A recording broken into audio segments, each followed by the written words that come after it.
आज का जो टॉपिक है ना, जो हम लोग को देखना है वो है सेंट्रियोल। और ये जो सेल ऑर्गेनल है, ये सेल ऑर्गेनल सबसे इम्पोर्टेंट मतलब अगर फंक्शन करता है तो वो है सेल डिवीजन प्रोसेस के लिए, right. So separation of chromosome material, separation of chromosome material, ये एक उसका टिपिकल फंक्शन हो जाएगा, क्योंकि सेंट्रियोल का काम होगा कि माइक्रोट्यूब्यूल को वो फॉर्म करे।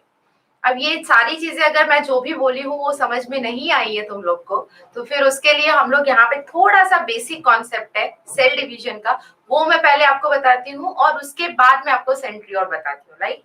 तो देखो, तुमने सेल डिवीजन के अंदर दो प्रोसेस देखी है, एक तो माइटोसिस होता है और एक होता है meiosis.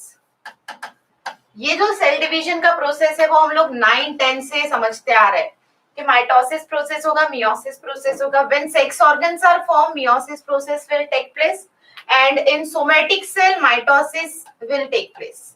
In somatic cell which cell division process will be there? Mitosis. And in what we can say, germ cell, in germ cell meiosis process is there. Now आप माइटोसिस ले लो या मियोसिस ले लो, काम क्या है इसका? Separation of chromosome material. अगर इसको कंसिडर करते हो आप लोग, ये क्रोमोसोम मटेरियल समझ लो, तो क्रोमोसोम मटेरियल हमने देखा है कि क्रोमोसोम मटेरियल का इस हिसाब से सेपरेशन होगा। तो जब भी हमने ये वाला फिगर ऐसे देखा हुआ है, क्रोमोसोम मटेरियल जब सेपरेट हो रहे हैं, यहाँ पे सेपरेशन ऑफ क्रोमेटिड है ना, ये जो प्रोसेस है ये यहाँ पे भी होगी, यहाँ पे भी होगी। जब क्रोमोसोम या क्रोमेटिड मटेरियल को हम लोग को पुल करना है, मतलब यहाँ से सेपरेट करना है, तो हम लोग ये एक स्ट्रक्चर को देखते हैं हर बार, राइट। तो ये वाला स्ट्रक्चर है क्या? ये हो जाएगा सेंट्रियोल। और इसी सेंट्रियोल में से क्या क्या निकल रहा है? ये जो है ये माइक्रोट्यूब्यूल का फॉर्मेशन हो रहा है, microtubules. These microtubules are responsible for the separation of chromatid material. Okay, so formation of microtubule take place from which particular process or which particular part? It is known as centriole. तो centriole का सबसे पहले तो function समझ में आ गया कि centriole क्या हो जाएगा। सेंट्रियोल ये एक टाइप का क्या हो गया? सेंट्रियोल एक टाइप का सेल ऑर्गेनल हो गया। समझ में आ रही है चीजें, राइट? इतना समझा आपको? सेंट्रियोल का फंक्शन समझा? ओके। अब जब सेंट्रियोल का फंक्शन समझ में आ गया है, तो ये कहाँ कहाँ पे मेनली प्रेजेंट होगा? तो centrioles are absent in animal, mainly it is present in animal, but it is also present in some motile plants.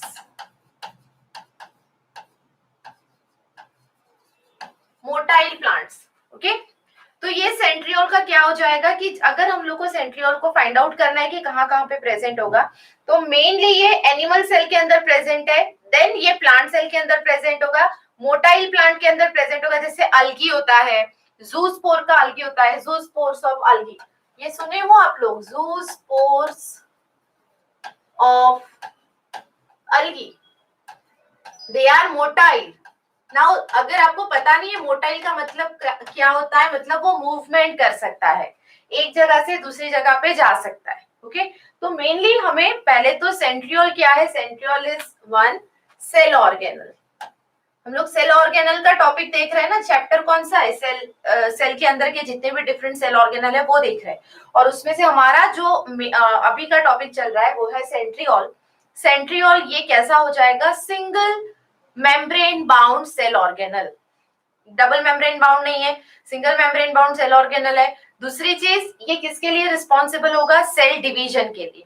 Clear? अब क्या होता है ना, ये जब भी सेल के अंदर प्रेजेंट होगा, ये सेल के अंदर प्रेजेंट होगा तो इस हिसाब से होगा, ये एक सेंट्रियोल और उसके जस्ट राइट हैंड साइड, मतलब ऐसे 90 डिग्री एंगल पे वो दूसरा सेंट्रियोल। तो दो सेंट्रियोल इस हिसाब से अरेंज है, एक ऐसा है और दूसरा उसके बस ऐसे 90 डिग्री पे प्रेजेंट है। तो ये दोनों को combinely this two centrioles are known as diplosome. समझ में आ रही है चीजें? पहले मैंने तुम्हें फंक्शन बताया, सेल डिवीजन का फंक्शन है, उसमें से माइक्रोट्यूब्यूल का फॉर्मेशन होगा, क्रोमेटिड मटेरियल का सेपरेशन होगा। दूसरा मैंने बताया कहाँ कहाँ पे प्रेजेंट होगा, तो मोस्टली एनिमल सेल में प्रेजेंट है, बट कुछ पर्टिकुलर प्लांट सेल हो जाएंगे जो मोटाइल ऑर्गन देते होंगे। तो ज़ूस्पोर्स क्या होता है? अलगी के अंदर जब भी रिप्रोडक्शन होगा तो male gamete and female gamete का जो फॉर्मेशन होने वाला है, गैमेट का फॉर्मेशन मतलब मेल एंड फीमेल गैमेट, तो वहां पे मेल एंड फीमेल गैमेट को यहाँ नाम दे दिया है ज़ूस्पोर। तो ज़ूस्पोर के अंदर भी क्या प्रेजेंट होगा? सेंट्रियोल प्रेजेंट होगा। आई बात समझ में? तो कुछ पर्टिकुलर प्लांट्स में और कुछ पर्टिकुलर एनिमल के अंदर सेंट्रियोल प्रेजेंट होगा। दूसरी चीज, सेंट्रियोल का जो पोजीशन है या जब भी हम उसका स्ट्रक्चर देखते हैं तो वो single membrane bound cell organelle है। दूसरी चीज, दो पेयर में प्रेजेंट होते हैं, पेयर में, एक अगर ऐसा है तो दूसरा उसके साइड में उसका बस 90 डिग्री एंगल पे प्रेजेंट होगा। ओके, तो ये जो ऐसा कॉम्बिनेशन है इसको हम लोग बोलेंगे, दो सेंट्रियोल एक दूसरे के पास में जब होंगे तो उसको हम लोग बोलेंगे डिप्लोसोम। क्या बोला जाएगा? डिप्लोसोम। समझ में आ रहा है? नाउ जो पर्टिकुलर सेल है, अब मैं इसको थोड़ा रफ कर देती हूँ।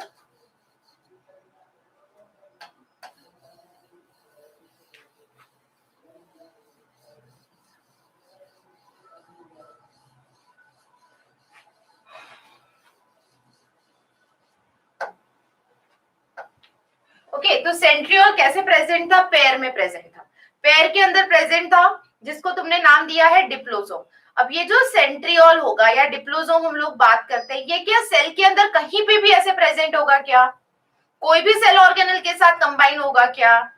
डिप्लोसोम के पास कोई एक्सक्लूसिव एरिया उसके साइटोप्लाज्म में होगा कि फ्री होगा, बाकी का कहीं से भी ऐसे घूम सकता है? तो ये एक बड़ा सा क्या हो जाएगा? पॉइंट हो जाएगा, that this particular diplosome are found in exclusive area of cytoplasm. Okay, तो इसको हम लोग बोलेंगे साइटोसेंट्रम। मतलब क्या हो जाएगा? ये सेल है तुम्हारा, ये सेल के अंदर ऐसा नहीं है कि कहीं पे भी हमारा सेंट्रियोल प्रेजेंट है, ये कहाँ पे प्रेजेंट होगा? उसका एक एक्सक्लूसिव एरिया होगा, मतलब सेपरेट एरिया होगा, और ये जो एरिया है इसको हम लोग नाम देंगे साइटोसेंट्रम। तो what is cytocentrum? Exclusive area for centriole. मैं इसको सेंट्रियोल अगर नहीं बोलती हूँ तो मैं इसको बोल सकती हूँ for diplosome in cytoplasm which is free from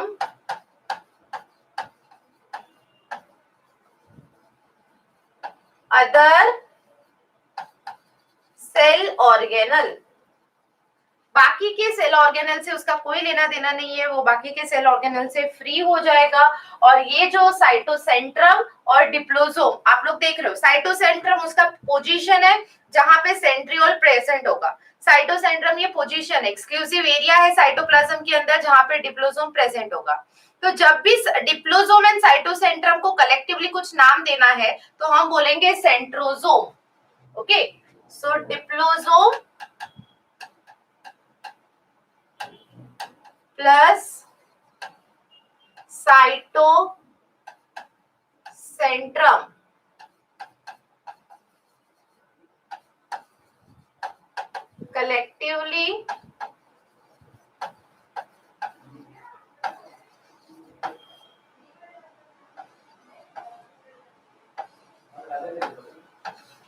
collectively known as cytosome, collectively known as cyto और centrosome। ओके, इधर इसको ऐसे लिखिए।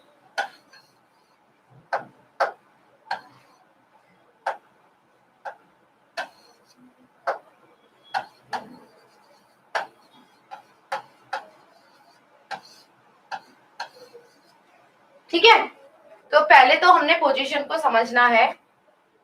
पोजीशन मतलब जो सेंट्रियोल का पोजीशन है, सेंट्रियोल डबल है, पेयर में है, इसलिए उसको मैंने क्या बोल दिया है यहाँ पे? डिप्लोसोम। अब डिप्लोसोम को जिस एरिया के अंदर हमने रखा हुआ है, साइटोप्लाज्म के जिस एरिया में रखा हुआ है, उसको हम बोलेंगे साइटोसेंट्रम। ओके, साइटोप्लाज्म के उस एरिया को हमने बोला है साइटोसेंट्रम। जैसे मैं कहीं रह रही हूँ, तो मेरा जो पोजीशन, मेरा जहाँ पे एरिया होगा, मैं जहाँ पे रह रही हूँ, उसको हम लोग कुछ नाम देंगे कि सपोज मैं गंगापुर रोड पे रह रही हूँ, या यहाँ रह रही हूँ, या ट्रॉपिकानो में, तो कुछ तो प्लेस होगा ना जहाँ पे उसका नाम होगा। वैसे ही साइटोप्लाज्म के अंदर ये उसकी दुनिया हो गई, तो यहाँ पे उसकी पोजीशन कहाँ पे है, तो वो पोजीशन को नाम दिया हुआ है साइटोसेंट्रम। और कौन रह रहा है साइटोसेंट्रम के अंदर, ये डिप्लोसोम। कौन है डिप्लोसोम, तो पेयर ऑफ सेंट्रियोल को हमने नाम दे दिया है diplosome. Pair of centriole is known as diplosome. So combinely it is known as diplosome plus cytocentrum, combinely it is known as centrosome. Clear इतनी बात ना? इतना अगर आपको समझ में आ गया हो, तो यहाँ पे एक फिगर है, ये वाला, ठीक है? तो ये एक सेंट्रियोल है, आप देख सकते हो, ये ऐसा एक सेंट्रियोल है, और इसका इस हिसाब से अरेंजमेंट हुआ है।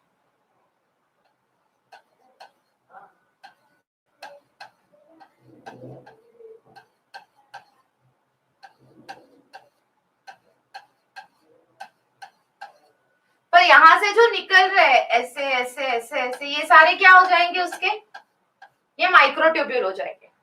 तो माइक्रोट्यूब्यूल का फॉर्मेशन यहाँ पे अगर देखें, इसका ऊपर का पार्ट जो है ना, यहाँ पे ऊपर का पार्ट, वो ये ऐसे ड्रॉ करके बताया, थोड़ा सा बड़ा सा ड्रॉ करके अगर हम देखेंगे तो 1 2 3, ओके, फिर 1 2 3, ऐसे कितना है, 1 2 3 पर 9, 3 4 5 6 7 8 9।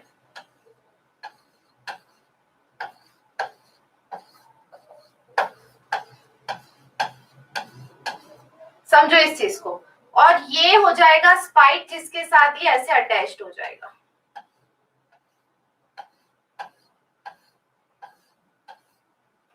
ओके,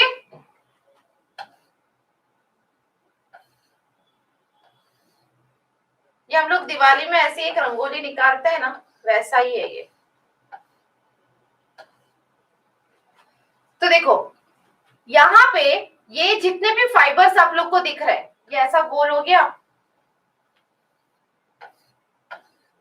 और जितने भी फाइबर्स हम लोग को दिख रहे हैं, ये जो ट्यूब्यूल है वो ट्रिपलेट के फॉर्म में है। ट्रिपलेट मतलब इसको अगर मैं लिखती हूँ A B C, A B C, A B C, okay, तो समझो इस चीज को, ये सेंट्रियोल, यहाँ जो सेंट्रियोल हम लोग ने ड्रॉ किया है, ये सेंट्रियोल के पास ट्रिपलेट फाइबर है, बट सेंटर के अंदर कोई फाइबर प्रेजेंट नहीं है। सेंटर पोजीशन में आपको कोई फाइबर नहीं मिलेगा, सिर्फ बाहर की साइड पे आप लोग को क्या मिलेंगे, फाइबर्स मिलेंगे, लॉन्ग फाइबर लाइक स्ट्रक्चर मिलेगा, जिसको हम बोलते हैं माइक्रोट्यूब्यूल। ये जो पेरिफेरल ट्रिपलेट है, पेरिफेरल मतलब पेरीफेरी पे प्रेजेंट है, इसलिए इसको हम बोलेंगे पेरिफेरल ट्रिपलेट। ये जो पेरिफेरल ट्रिपलेट आप लोग ने यहाँ पे दिखा हुआ है, यहाँ पे 3 माइक्रोट्यूब्यूल है, 1 2 3, मतलब 1 2 3, ऐसे 3 माइक्रोट्यूब्यूल प्रेजेंट हो गए। आप देख सकते हो नीचे आए हुए हैं वो माइक्रोट्यूब्यूल। तो ये जो 3 माइक्रोट्यूब्यूल है, इसको मैंने रिप्रेजेंट किया है ए बी सी से। A B C from inside to outside, A B C from inside to outside. ये हमने माइक्रोट्यूब्यूल का क्या बताया हुआ है, पोजीशन बताया हुआ है। समझ में आ रहा है सबको? ए बी सी, इस हिसाब से माइक्रोट्यूब्यूल का अरेंजमेंट है। तो अगर मैं आपको पूछती हूँ total number of microtubule in centriole, total number of microtubule in centriole, तो कितना ट्रिपलेट हम लोग को मिला है, 9 ट्रिपलेट है, 9 है, 1 2 3 4 5, और कितने हैं उसके अंदर, 3 माइक्रोट्यूब्यूल है, तो टोटल माइक्रोट्यूब्यूल हो जाएगा 27। तो एक centriole, 1 centriole is made up of 27 microtubules. 1 centriole is made up of 27 microtubules. Clear है सबको? सेंट्रियोल का टॉपिक चल रहा है हमारा, और सेंट्रियोल के अंदर, सेंट्रियोल का काम क्या हो जाएगा, सेल डिवीजन। जो हम लोग देखते हैं कि ये सेल के अंदर मतलब ये हमारा सेल है और यहाँ पे एक सेंट्रियोल है, ये दूसरा सेंट्रियोल, यहाँ पे एक सेंट्रियोल है, ये दूसरा सेंट्रियोल है ना, ये डिप्लोसोम। तो ये जो पार्ट है ये किससे बना हुआ है, ये कैसे दिखेगा, ये वाला। और इसका अरेंजमेंट या तो वो कौन सी चीजों से बना हुआ है, so centriole is made up of microtubule. One centriole is made up of 27 microtubule. अब देखो ये जो बीच वाला पोर्शन है यहाँ पे, ये जो मैंने यहाँ रिप्रेजेंट किया है, ये सेंट्रल मोस्ट पोजीशन को बोला जाएगा हब। क्या बोलोगे आप इसको, hub. Central most, central part of centriole is called hub. और ये हब के अंदर कोई माइक्रोट्यूब्यूल प्रेजेंट नहीं है, there is no microtubule in hub, there is no microtubule in hub. आई बात समझ में, क्लियर है इतना फंक्शन। फंक्शन हम लोग ने ऑलरेडी समझ लिया हुआ है। सेंट्रियोल का फंक्शन सेल डिवीजन का है, एनिमल में मोस्टली मिलेगा, प्लांट्स के अंदर अगर होगा तो जो मोटाइल प्लांट्स होंगे, जूस्पोर्स होंगे, अल्गी जूस्पोर्स, उसके अंदर प्रेजेंट होगा। मैंने काम बता दिया है, फंक्शन बता दिया है, और ये है उसका स्ट्रक्चर, सेंट्रियोल का स्ट्रक्चर। तो सेंट्रियोल के स्ट्रक्चर को समझना इंपॉर्टेंट है। क्यों इंपॉर्टेंट है, क्योंकि सेंट्रियोल के पास जो मेन पार्ट जो एब्सेंट है वो है उसका सेंटर मोस्ट रीजन पे माइक्रोट्यूब्यूल्स। जब मैं तुम लोग को सीलिया एंड फ्लैजेला का स्ट्रक्चर बताऊंगी, सीलिया एंड फ्लैजेला, इसके बाद में आपको सीलिया एंड फ्लैजेला का स्ट्रक्चर बताने जा रही हूँ। तो सीलिया एंड फ्लैजेला मूव करते हैं, मूवमेंट होता है। तो मूवमेंट के लिए क्या होगा, ये जो सेंटर हब है ना यहाँ पे, वहां पे भी उनको क्या दिया हुआ है, माइक्रोट्यूब्यूल्स दिए हुए हैं। तो अंदर के माइक्रोट्यूब्यूल जैसे घूमेंगे वैसे बाहर के घूमेंगे। यहाँ पे कोई मूवमेंट नहीं हो रहा है, ये साइटोप्लाज्म के अंदर प्रेजेंट है, साइटोप्लाज्म के पेरिफेरल साइड पे प्रेजेंट है, और पेरीफेरी पे एक पोजीशन पे जाके वो रुक जाते हैं, और फिर वहां से जो माइक्रोट्यूब्यूल निकलेंगे वो क्रोमेटिक मटेरियल को सेपरेट करना स्टार्ट कर देंगे। ये सेंट्रियोल का काम है, ठीक है। तो मूवमेंट यहाँ पे रिक्वायर्ड नहीं है, इसलिए इसका जो सेंट्रल मोस्ट हब रीजन है वहां पे माइक्रोट्यूब्यूल एब्सेंट है। अगर आपको कोई पूछता है कि सेंट्रियोल के पास टोटल माइक्रोट्यूब्यूल्स कितने हैं, तो one centriole contain 27 different microtubules. Clear है इतनी बात ना। Next is any doubt in centriole.